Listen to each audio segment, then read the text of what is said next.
good morning and or good afternoon. Screen check to let me know you can hear me okay. Excellent. Love seeing those green checks. Again, welcome to our presentation of Engage, Empower, and Inspire. Let's get started. And of course, if you're having any trouble hearing me, here is some different tasks you can do to get yourself, get your mic working again. And this is myself, Rachel Sharpnack, and my co-presenter, Latracy Aldridge from Tennessee Virtual Academy, and I am with Oklahoma Virtual Charter Academy. So here's a little bit about me. I am the Family Resource Coordinator for Oklahoma Virtual Charter Academy. I've been privileged to work here for just a year and 6 months. It's been the best year and 6 months of my professional career. I have a bachelor's degree in social work, a master's degree in marriage and family therapy. I'm a lifetime member of the National Honor Society in psychology. And my educational, or my why, is I was a struggling student who was diagnosed with dyslexia, ADD, and multiple learning disabilities. I was that student that was told she would never be much in life. I was told my big success would be working at Sears. And as you see me sitting before you right now, that wasn't true. I have two beautiful, wonderful sons, age 16 and, well, 13 and 16. He's turning 13 tomorrow. And then I have a beautiful dog Champion that we rescued. And I love fashion. And I'm also a makeup artist, fashion stylist. I teach at a modeling agency. I've done that for over 20 years. I work out as my self-care. And yes, that picture was me dressed up as Audrey Hepburn for Halloween one year. So let's move on to meet my wonderful co-presenter.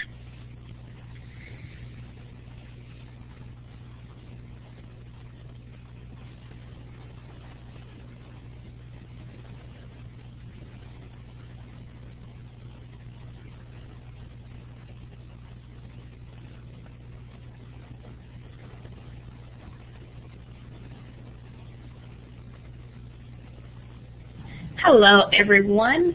As she mentioned, and just before I go on, can everybody hear me good? Okay, great. So my name is Latracy Aldridge. I am the Family Resource Coordinator for Tennessee Virtual Academy. I have been here for 3 years, so I've been here since 2013, so almost 4. I am very passionate about working with children of various backgrounds to help them to be successful in life. And I'm also a licensed school counselor, and I'm currently working on my doctorate towards counseling, so I've kind of lost my mind a little bit recently. So I am married to Robert. We've been married for 10 years, and we have 2 boys, Brandon and Tristan. They are 12 and 9, going on 40 and 35. And we recently had a new puppy named Charlie. Turn it back over to Rochelle for a second. Okay, so who is in the room today? Who's here? Grab the whiteboard tools and let's see which wonderful people we have in the session today. Your name and where you're from.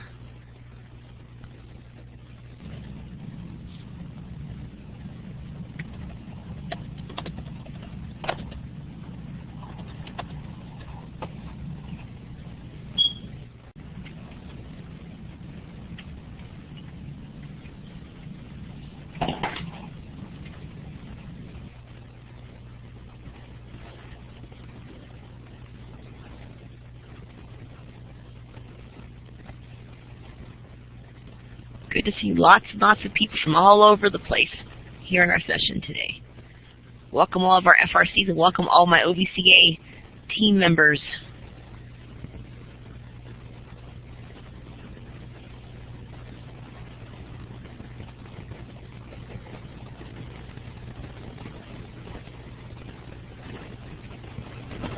Looks like we're slowing down on the typing. I see just a few more people typing, then I will proceed with the presentation.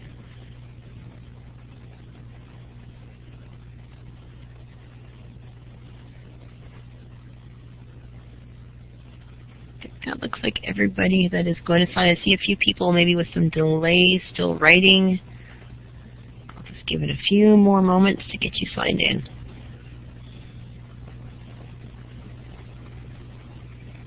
Okay, let's move on to our presentation. So the outcome, upon completion of this session, participants will demonstrate an understanding of the practical application of how to engage, empower, and inspire students. So let's get started. We have a video for you to watch, and LaTracy will be pushing that out to you.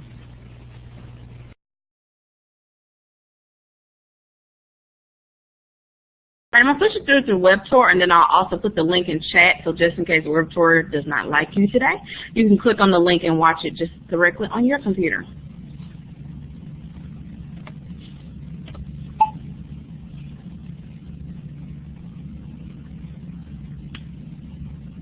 You need a website. Why not do it yourself? With Wix, you can create your own professional website.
Okay, hopefully that was very inspiring for you. I know for me, I can't watch it enough times and not be inspired, and no matter what your role is within your school, I think this could really help you get fired up to help your students. With that, we're going to get started.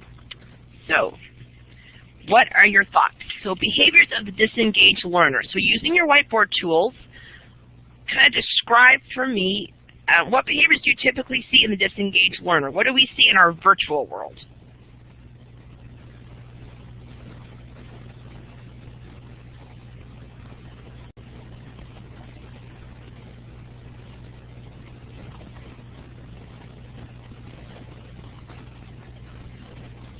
Avoidance, yes. Absent from class connects, reluctancy.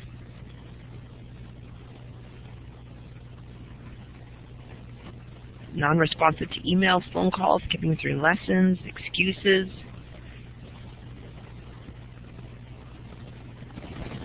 And no progress on coursework.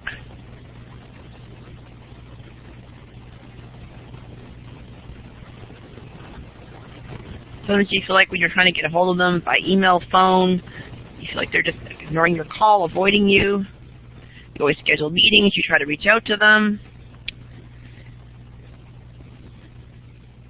And communication is a huge thing with being a virtual school, definitely huge. And when you don't get communication, that makes it very, very challenging. And yes, some families always have something. There's always something else going on that's preventing them from schooling. See, a few more people writing. Yeah, kids left alone, that's another thing. Kind of expected to school themselves.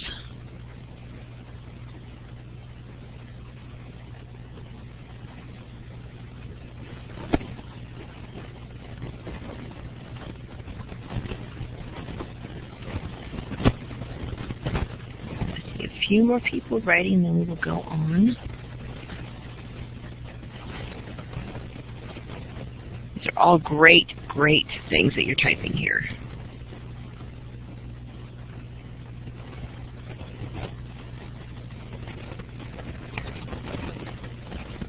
Got some great things in the chat box. Okay, looks like we've stopped our writing. These are all great, great things. So, the abstract and our objectives. So the abstract. This session will cover how to engage and motivate your students, using one-on-one Blackboard Collaborate sessions and virtual study hall, then helping to motivate the students.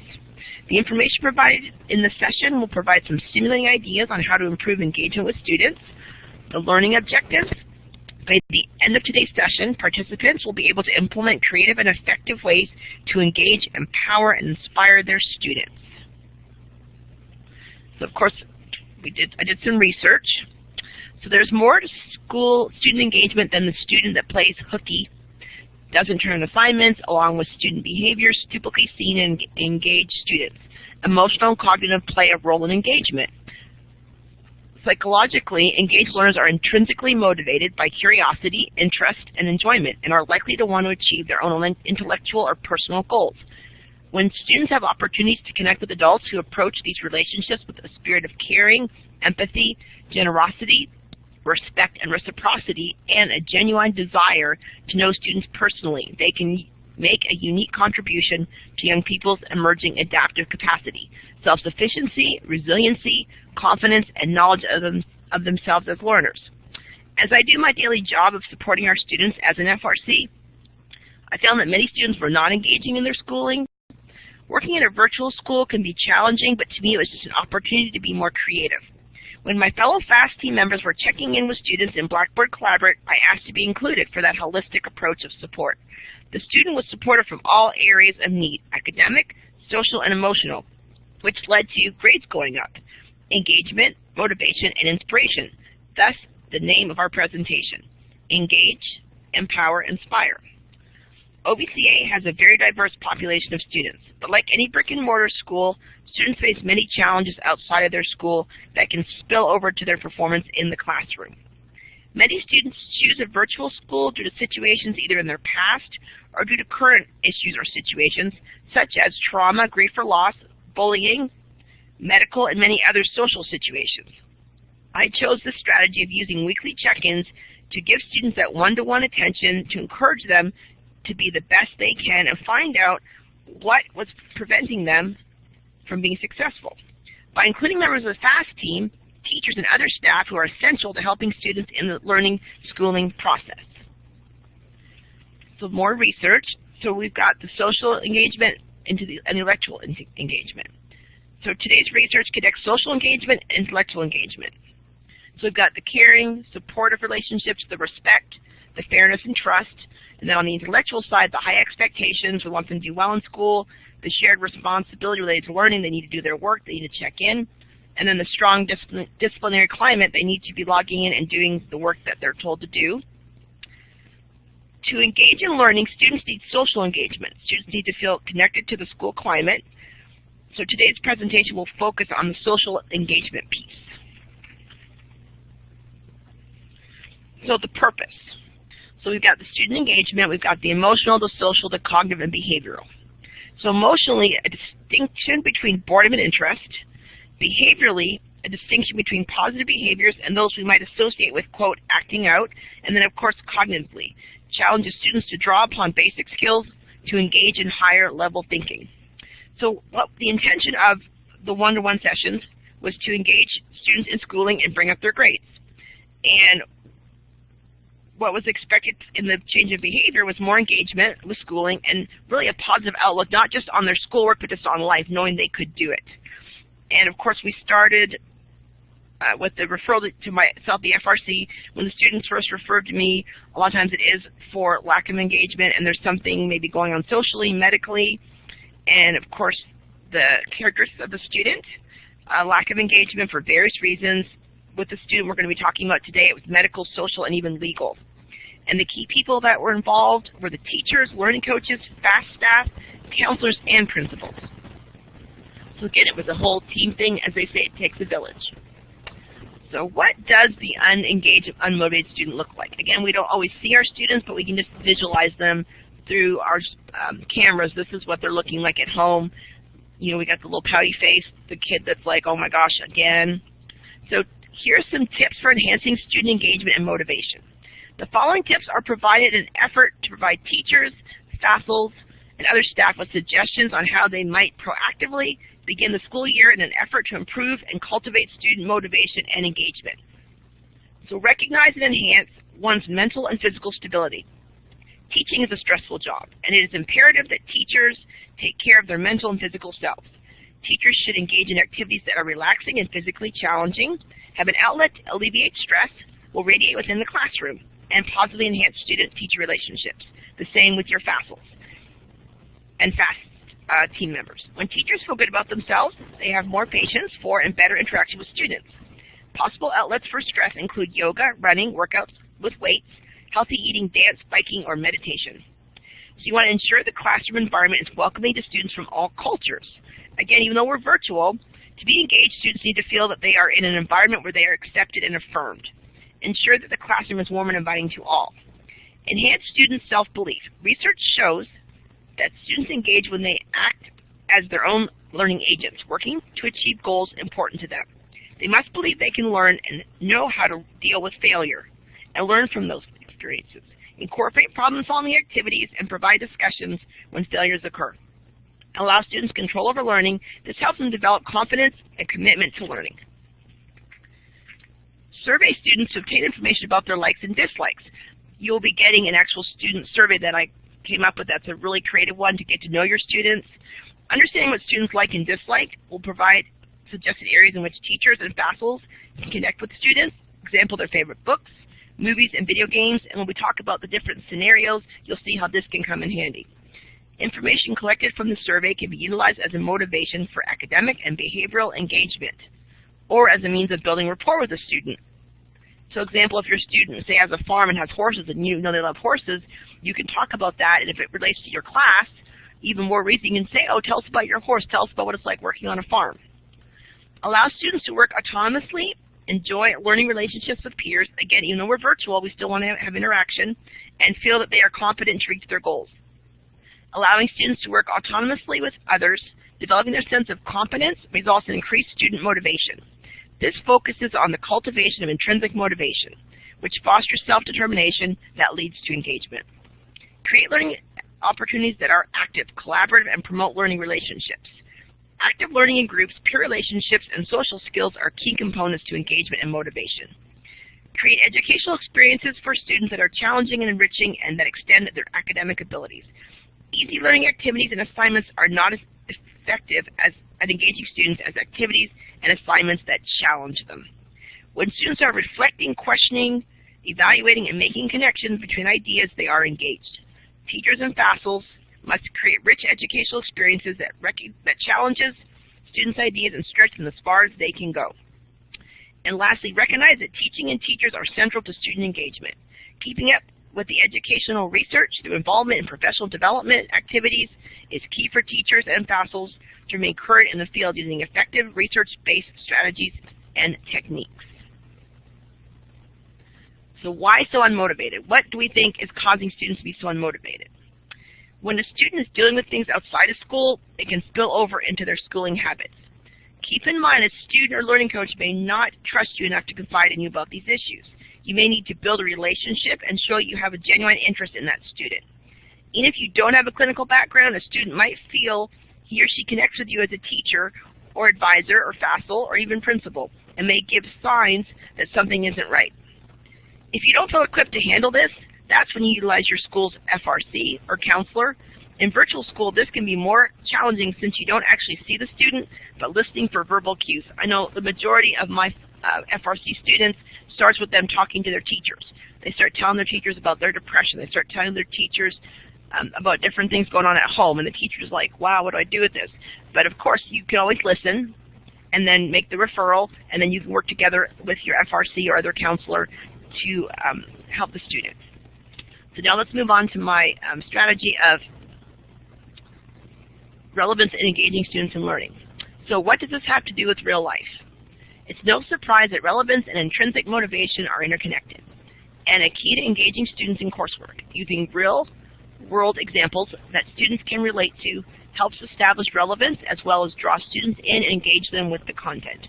Students are willing to work hard when they can connect learning activities to topics they care about, such as community, friends, family, school activities, movies, music, or social issues they're invested in.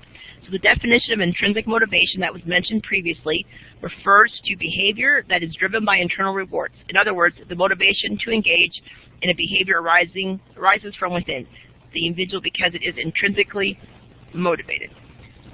So an example for this, I was baking for my son's bar mitzvah on Sunday and baking hundreds and hundreds of cookies, brownies, etc. And of course, I was that math student that said back in the day, I don't really need math. I'm not going to be a mathematician. I'm not going to be a teacher. This does not pertain to me. And so I tried to convert my recipes over, and 2 trips back to the store later, in my apron and all, frazzled and stressed, I realized I should have paid attention in that math class. Again, these are some examples of how relevance in engaging your student. Okay, again, this is our strategy of weekly check-ins. So we're going to talk about the benefits of weekly check-ins, the one-on-one time with your student, who attends these, and the student feedback and staff feedback. So this slide introduces the first part of our Skiller technique. So the benefits. The student gets that one-on-one attention, and the check-in can be personalized to meet the student where they need to. Example, if a student has been challenged with a particular assignment, you invite that teacher to check in with the student and have a chance to better understand the assignment. Some students may be too shy to speak up in class. This took place with my student, who we'll call C, who had a paper that was worth quite a bit of her grade. She was really stressing about it. We invited her teacher to check in, and she was able to clarify the topic and what was expected. And the student had a more positive attitude and felt more confident and proceeded to work on and complete the paper, thus raising her grade. So the one-on-one time with your students, even in the close-knit world of virtual school, let's be honest, teachers, staff members, administrators, we have a lot of students. You may want to give them that personal attention, but due to time constraints, other students, you're limited. Using this opportunity, this is a great time to connect one-on-one with your student. So who attends these weekly check-ins?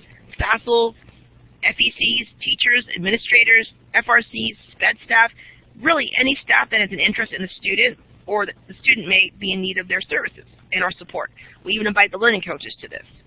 Example, student C had medical issues, no insurance, she had legal issues, mental health issues, all dispelled into her schooling. Once I did in the first one-to-one check-in, I was able to get the student all the outside resources she needs. This gave her the chance to re-engage with her schooling. So the student's feedback, you'll actually hear from her, but this is just a little explanation. She went from being on depression medicine, fear of not graduating, not knowing medically what was wrong, to being weaned off her meds, planning how to get her cap and gown, finding a ride to prom, having a doctor and a counselor to help her stay mentally and physically better. And when I told her about this presentation today, that I asked to interview her, she said this was a dream come true, that she was able to speak about her successes. So that's just kind of a little bit more about student C. So she's a SPED student, and she started coming to Class Connects with her FASL to get motivated for her credit recovery. So let's hear from C. Tracy is going to play us the video so we can hear her interview. All right, so it's just going to be an audio clip, so give me just a second. That has helped me. How these Class Connects have helped me, they've kept me motivated, knowing that I have a support system that I can rely on to, help, and I can fall back on if I, doubt myself, or if I feel bad, or if I need help with schoolwork. Like the PR class, I struggled on that for a while now, and then I started doing these meetings and everything else. First semester I passed, and this semester I started to, get my grades back up. And before this, I was struggling a lot and all this, and now I'm doing a lot better. I have a support system that helps me keep everything going and on top. They motivate me all the time. They, check in with me weekly, and then they text me also and email me and keep updates with me, and it's helped me a lot. I'm really thankful for the help, and it really does help students. It helps me too. Knowing that I have a support system to help me, knowing that if I need help on schoolwork and I can't get a hold of my teachers, I can call them or I can text them and or email them and have them help me get a hold of my teaching. I think that's all I gotta say.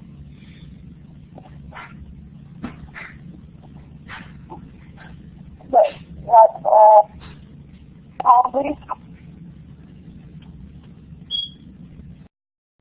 Okay, so that was, I know it's a little hard to hear, but that was our student. So again, she had suffered a lot of trauma in her life, had medical concerns, and just with the team approach, we were able to help her with her schooling. And I'm going to show you, let's see, the next one is a email from her graduation coach, and it's just giving a shout out to the staff, showing that she, with the help of our one-on-one, she was able to get close to passing and passing some of her credit recovery. And it's a huge accomplishment. She's getting ready to have surgery. So as you see, this is proof that teamwork definitely pays off. And I'll just show you another quick example of another student. This is a young man that only came to one-to-one check-ins like maybe a few times. And as you see, we went from 0 to 100, 0 to 70, 93 to 98, 53. Looks like he may have struggled in music appreciation, but the majority of the numbers look pretty darn good. And for those of you that maybe think you don't have a lot of time, a few times all it took, and look what it did for this student. It was just showing him that someone believed in him. Okay, so now let's go to the case scenarios. This is just to kind of see if you've been listening and get some ideas. I'm sure you all have wonderful ideas. So 7-year-old Gary Coleman is unmotivated. He was recently adopted, hasn't logged in since before winter break. He mentioned something about health problems and learning challenges. So what would his one-on-one look like? So think like a 7-year-old. Ask what you do for fun. Explore a 504. Apply his interest to school. So we found out he likes Minecraft. Math facts with Minecraft. Anyone that has young kids know that's the big thing right now. So that's kind of an idea. And then we have our 13-year-old Dakota Fanning, a middle school student, hardly does her work. She attends Class Connect, but says nothing, logs off. But you found out in an assignment she loves dogs. So think like a teenage girl. You know she loves dogs. Get creative. Now this is my exciting math skills. Your dog loves her treats. You give her one every time. She obeys your command. She did 3 tricks 4 times. How many treats did she earn? Again, you could be a little more advanced for a teenager, but that was just an example that came to mind. And of course, in our high school, 7-year-old Johnny Depp is hardly schooling. He comes to some Class Connects but acts very uninterested, and you've heard him say how worthless school is and how he doesn't need school once he becomes a successful actor. So think like a teenager going on 20. How can you make school interesting again? Look up actors and their education. Share with Johnny. I found a website that tells you the 10 most celebrities with master's degrees and PhDs. And then, of course, get creative. Actors need to memorize lines. They need to know how to market themselves. Basically, education equals success. And another thing that our school started to try is in-person events where we meet families at local libraries. We feed them. Businesses donate food. We actually invite the students that are failing, unengaged, or otherwise maybe having technical issues. And students come. They're more responsive. And I'm able to connect with them when they need our help, and same with our FASLs. And it's a very easy thing. We just find libraries all over our state. And this is something that LaTracy, I'll let her address, that her school is doing. All right. So one thing we started doing this year at TNVA is we started conducting home visits. We were noticing there was something missing, you know, even with the support we had with the FAST team. So we decided, you know, when we were able to, if the family was in our area, or if we had somebody in our area, or if we could travel to that area, we would set up time to meet with the family face-to-face. One thing that the face-to-face home visit does is it gives you a better idea of the family situation. You know, from some of the families that we work with, some of them aren't always, you know, forthcoming with information, and that home visit can kind of give you a better picture of what's going on. And then some of them are forthcoming, but maybe you just you get a better picture seeing it face to face and seeing, you know, what other resources can you provide. I know for me, I come from a social work case management background, so it's not that big of a deal for me to do home visits solo, but of course you want to always remember safety. And if you can, partner with somebody, you know, whether it's having somebody on the phone while you're there or just saying, hey, I'm headed to this person's house, and then when you leave, hey, I just finished up. So we kind of know what's going on, just because you never know, especially when you're going into somebody's home, even if you know the family, that they go, that you are safe. You never know what you might be walking into. All right. So one of the things I do with my students that are on Back on Track plans is a virtual study hall. So when you hear the word study hall, what comes to mind?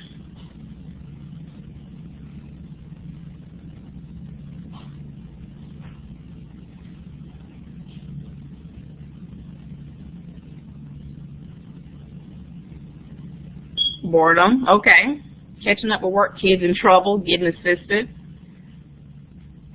Lots of snacking. Goof off hour. Okay, yeah. I mean, honestly, that's what most of us think about when we hear the word study hall, is that. I know for me in high school, I took study hall, but I basically had to take it so I can go work in the office. But, I mean, nobody ever really had a study hall set up to where they had to work, or you had certain assignments to work on. You know, there were some kids who probably did, but I mean, it was probably a lot more of the naps, goofing off, snacking, you know, things like that. I know especially a lot of kids in high school, their senior year, they love to take a study hall because it's a break in the middle of the day. So what my study hall is, like I said, it's a virtual study hall, of course, is I invite my students to the virtual study hall. And I try to do it every other week, sometimes every week. It just really kind of depends on the schedule for the school as well as my individual schedule for what I have to do. And what happens is I bring the students in, and generally I try to get logged in before they get there, and I have the breakout rooms already set up with their names. So when they come in, they know automatically, go to your breakout room, app share your desktop. And one thing I think is important is that I don't just have them app share their gradebook or just app share their OLS. I make sure they app share their desktop. And the reason you do this is because you want to be able to monitor what they're doing. I know a couple weeks ago I had to get on a student because when I flipped to his room to check in and see how he was doing, he was on Google Chat, chatting with a friend.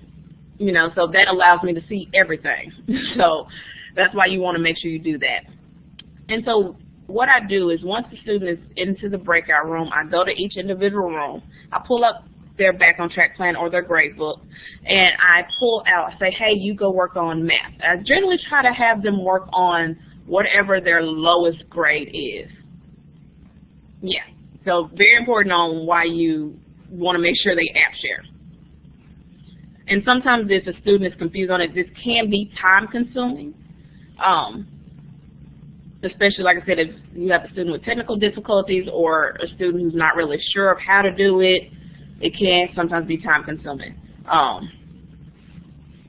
But that's why I also, and I'll push out a little tidbit here in a second to you. I would not suggest you doing too many. For your first time, I probably wouldn't do more than 5. And as you get a little bit more acclimated, if you decide to implement this, I would definitely not do more than 10. Just because, like I said, it can be a lot to kind of manage and monitor. And so as I was saying, I pull from their grade book whatever their missing assignment is, and I go to each room and say, hey, you go work on math, this assignment you go work on. GUMS, you go work on social studies, whatever it is. And I really try to have them complete 2 to 3 assignments before they leave. And I have it about an hour. Sometimes it goes a little bit longer, like if I see that a student is still working on something, I may stay in there. If I can't, what I generally do is I make sure they know they still have to finish that. They can log out of study hall, but they still have to finish that assignment.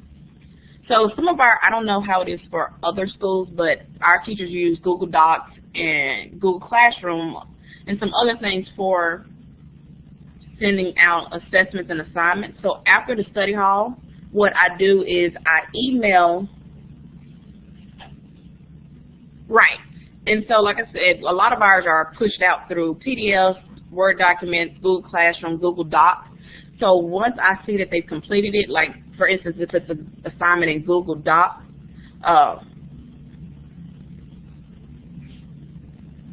I will see, they'll show me, once they let me know they're finished, I go back to their breakout room and you'll generally see you have submitted it. And so I keep a notepad next to my computer while I'm doing this with the student's name, and I write down what assignments they complete, because at the end I email my teacher and say, hey, Susie was in study hall with me today, they completed this and this. So one, that lets the teacher know they were working. Two, it also lets the teacher know, hey, there's an assignment to be graded, because a lot of time with our students, of course, they're working on assignments that are past due. So there may not be a time where the teacher is actively looking for that assignment to know to go back and grade it, because they've moved on to the next thing. And of course, this is something that can be done by anybody. It can be done by anybody on the FAST team, the teacher, you know, or even if your admins had time, this is something that anybody can do, because I'm not really providing any interventions or anything like that. It's just a matter of getting them in and making them work. What kind of prompted me to start this, I started the end of last school year, was that even with the check-ins, even with calling the parents, even with sending out the back on track plans weekly or bi-weekly, is that for some of my students, they just still were not completing the work. So I figured, what if I set up something to kind of, for lack of a better word, force them to work on some things. And for some of my students, I noticed that once I started doing that, a lot of times that would be the only time they would get work done, or they wouldn't get much more outside of that study hall. And I recall I had a student last year, he was in 8th grade, pretty much first semester, didn't really come to class, didn't really do anything. I got involved towards the end of the semester. And so once I started doing the study halls, he started coming to those. And at first he would just do like how I normally do it. You know, he would just work on whatever I assigned. But as the second semester progressed, he started coming to study hall saying, hey, Ms. Aldrich, I already completed X, Y, and Z. You know, can I work on this right now? You know, I didn't get that from every student, but that one student I was glad to see that, you know, he started being more accountable. And I wanted to see that in him, especially since he would be heading to high school. So the goals of study hall are to help students pull up grades, help teachers get a better picture of where the students are academically. And I think somebody kind of had a question kind of relating to that. Because, of course, if the students aren't doing the work, the teachers do not know where they are because they're not doing the work. So that's why I think this is important. And Jennifer, that's a good question. I think that's one thing where once you see the grades in, maybe there's something where the teacher needs to pull in to see, okay, where can we help this student more? Where are they lacking? All right. As well as it helps the students to self-motivate, hold students accountable for the work. For me, I really push my 7th and 8th graders, especially because they're so close to high school, and you're not going to always have that teacher say, hey, you missed this assignment. You know, as we go further in education, you know, hands-on from the teacher gets less and less in some cases. So students have to start being accountable for their own work at some point, or else they're going to fail. And also, if a student attends study hall like they should, it can help them get off the back on track plan, so which, of course, that's what we want as a FAFSA, and we don't want students to be on back on track plans the entire school year or for 2 and 3 and 4 months. We want you to get on it, get caught up, and then be successful the remainder of the year. That is very true, Heather. And I mean, you have to get that buy-in from the parents. Because a lot of times, especially with the lower grades, if the parent isn't in on it, then you have to pull them in. And I think one thing with the grades, the weekly updates or the bi-weekly updates with the grades, sometimes that's what pulls some of the parents in. When they see, look, their grades are not changing, nothing's being done, or they're not coming to my study halls like they're supposed to. You want your child to be successful just like we do. Yeah, and we have that some too. And we try to express to our parents, one, the importance of them being there, and us is that they signed that contract that they would be there to help that student. So let's look at a couple of case scenarios. So I have Dylan. He's an 8th grade student. He's been with TNVA for a few years, and his mom has been in LC since he started. His mom passed away in July, right before school started. So Dad is now in the LC, has never had to interact with OLS or the system, doesn't know anything. And the family also deals with several technical issues. How would you help this student?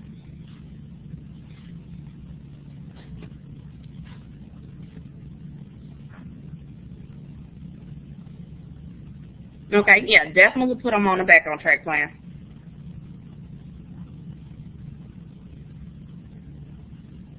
Parent training, yes. Counseling referral, one-on-one session to walk to LC. Help with the technical issues. Okay, good, yeah.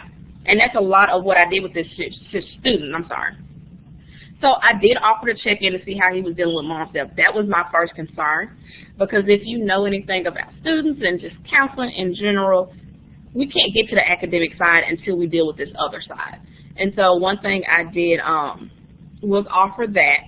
But talking to Dad, I mean, I checked with the student, you know, they felt like he was like, I was kind of, you know, he was dealing with it well, which probably had to do with the fact that Mom was sick last year. So I know it was still tough, but kind of knowing that it was possibly coming may have helped him deal with that as a little bit better, as opposed to had it been an unexpected, suddenly situation. So provide support from the LC to help them learn the system. We did do that between me and a couple other people on our team. We sent out videos about how to put in the attendance. You know, we've worked with the family on how to do that. And of course, I made sure any technical issues that I can solve on my end, I did. And I made sure he had K-12 tech support issues resolved. Now, once Dad was able to kind of get a handle on everything, students' attendance has improved recently. His grades aren't still where they need to be, but he's getting there. So this is where his grades were. You can see the first row is where he was when I first started working with him. You can see his grades up to, what, last week or the week before, is where his grades are. Like I said, some of his grades are still failing, but you can see there's an improvement. And I think that's one thing we have to look at, too, is how much that the student is putting in, because I think we can kind of get hung up on, and the students as well, it's not an A or it's not a B. But if you look at the growth and where he's come from, he's made good progress. Exactly. So the hope is at least maybe by the end of the semester or in the school year, we can have him pulled up all of these grades where he doesn't have any F. All right. So I have a sibling group, Jessica and Robbie. Jessica was enrolled before Robbie due to him being on the waiting list. When Jessica was enrolled, right after or right before she got enrolled, her family lost their house and had to move suddenly. Jessica's in the 5th grade and Robbie's in the 3rd, and he also has an IEP. So when Jessica was enrolled, she was issued a school computer, but it was shipped to the old address. And for some reason, I don't know why, instead of it being left at the local FedEx office for the parent to pick up like it generally does, it was sent all the way back to tech support.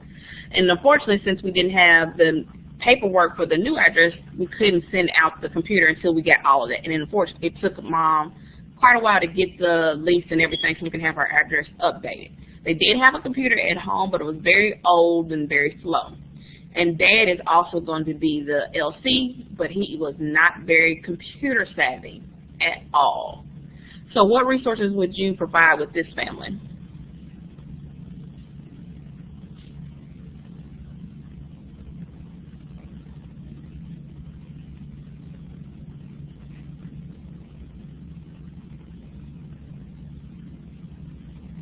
Okay, LC training, local library to do some work.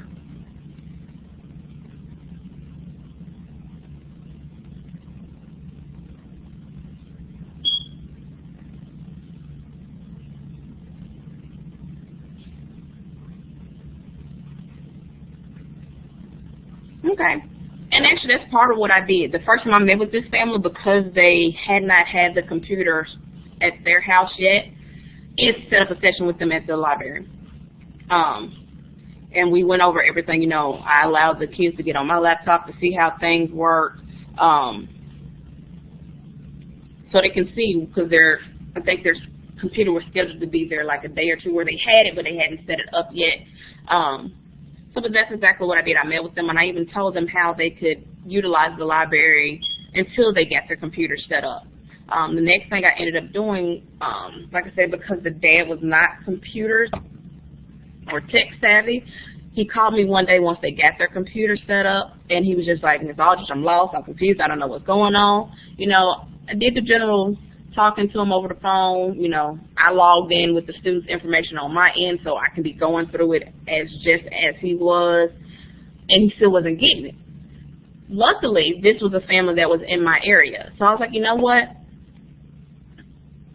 I can come meet you today. What time can you meet?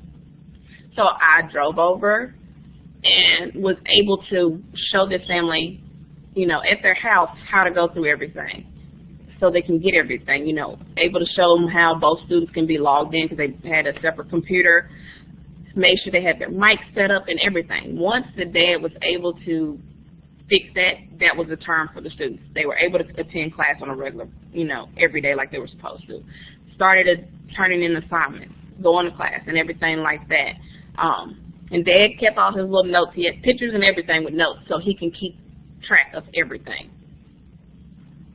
So this is Jessica's grades. You can see where her grades were when I first started working with her back in November. And you can see where her grades are just from a couple weeks ago.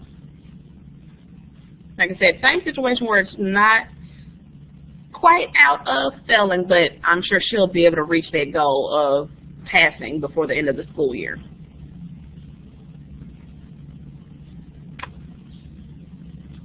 And here are Robbie's. I love to put little smiley faces when they make a big jump, so they can see that, yeah, I'm filling this out and I'm finna see, but I'm really paying attention. Yeah, and I think that's important that we look at that as well, that it's baby steps, not just look at where you're still failing. But I mean, still failing, but yeah, a couple months ago you were at a 0.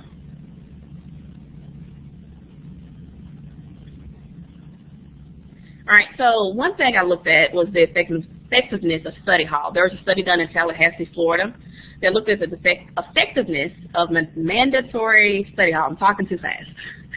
And the study found that the study hall helped students academically. 71% of the students strongly agreed that study hall helped them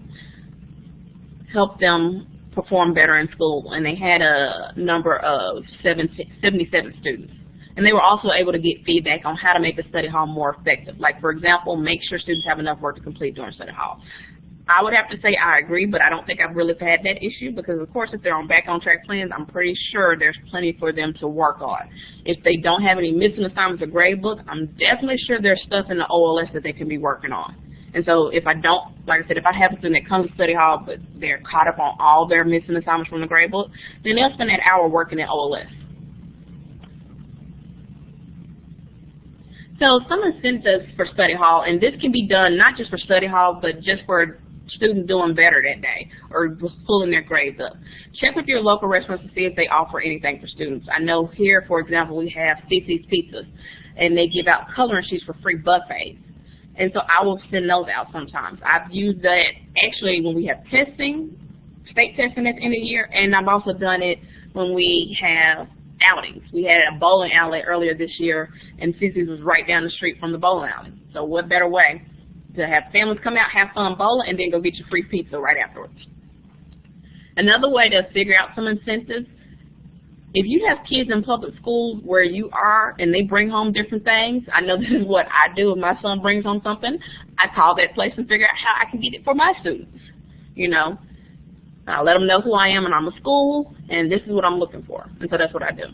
You can always email out a certificate or a fun Powtoon. And Powtoon is just a really cute, fun little thing where you can create characters or a little cartoon, and you can make it do or say whatever you want. Just a little thumbs up and saying, hey, notice you've been working really hard. Just wanted to say congratulations. And I think the Powtoon would definitely be great for the elementary kids. So I love this quote, and I definitely agree with it. Students don't care how much you know until they know how much you care. And similar to another session that we were just in with the Reader Picture TED Talk, you know, where the teacher said she's not here for students to like her, but students don't learn from teachers they don't like. And so they have to know that you care.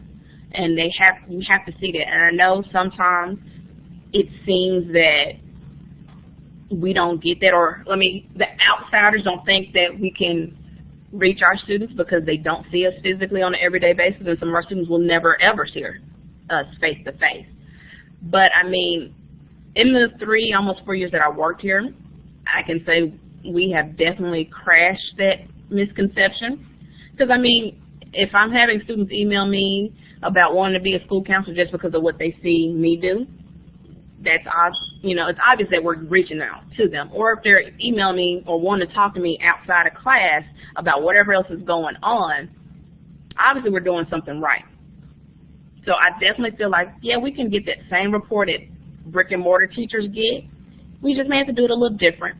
But our students do connect to us, and I feel they have that connection with us, and we're able to do it.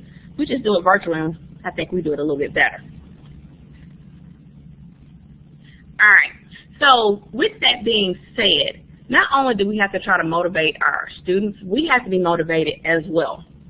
So I'm going to push out another video to you, and I'll put it in chat as well, just in case you can't see it on the web tour.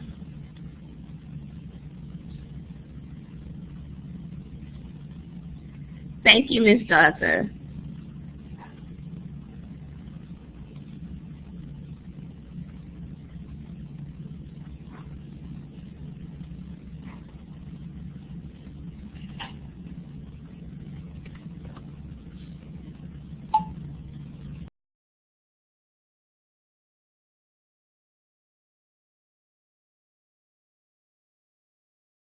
Okay, hold on. Let me pull it up a different way.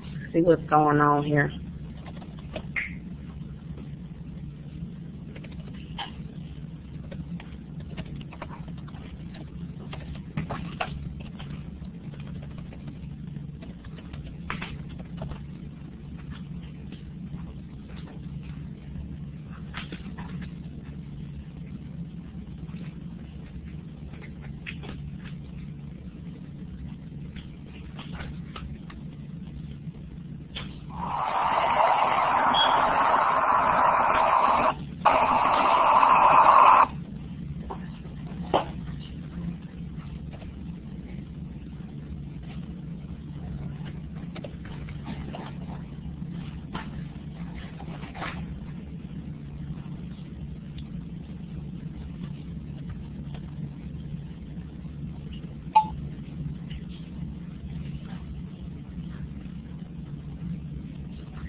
All right, there we go.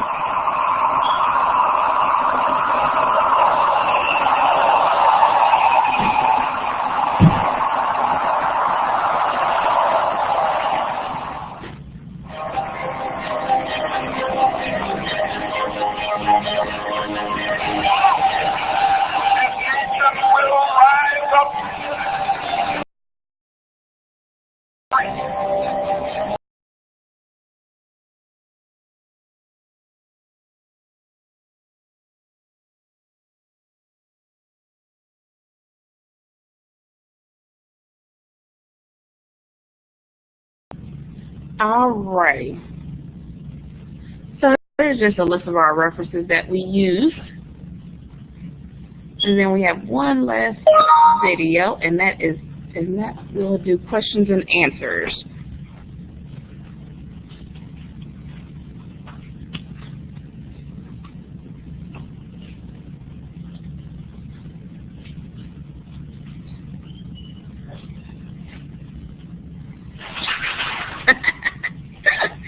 I love it.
Okay, I'm not sure why our video keeps cutting a little short, but you have the link if you want to finish watching the last few minutes of those.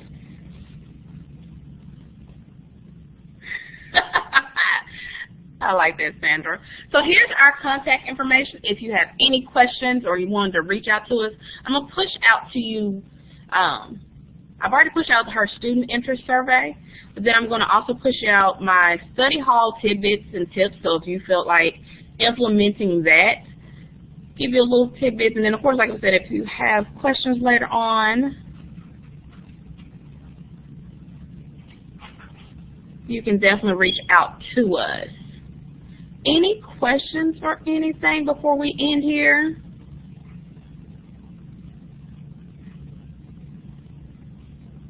Thank you. I appreciate it.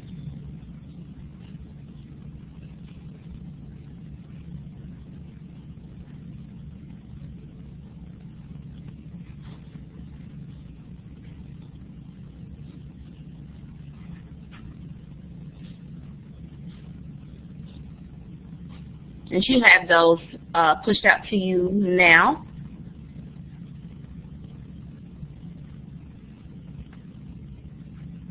All right, and we thank you all for coming.